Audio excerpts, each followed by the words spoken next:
Name's Xavier. Charles Xavier, how do you do? Cheers. Oh, I've never been really a comic book fan.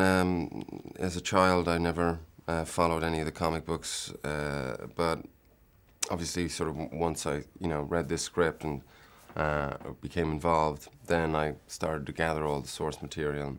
I've got nothing against comic books. I think they're really good, but I never grew up with comic books, unfortunately, and they have since not played a huge part in my adult life. Although they have played a part in my career with Wanted and now with this, so maybe I should pay back some hours and sit down with a few.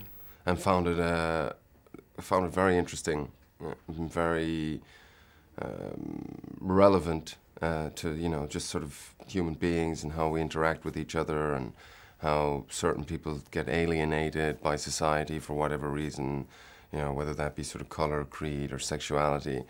And I thought that was something interesting to explore, and the fact that it is set again in the 60s and the civil rights movement going on and feminist movement, I thought it was a really interesting backdrop for that story, No one can foresee precisely what course it will take.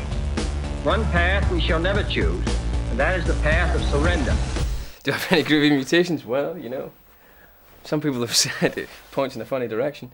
Myself? Yeah. I kind of got a funny, weird bump in the back of my head, which I'm not sure where I developed that, but it doesn't give you some.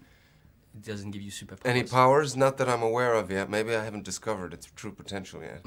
Do I have any groovy mutations? No, I don't think I do. I'm really dull and mundane. Sorry, man. I can do this with all my fingers.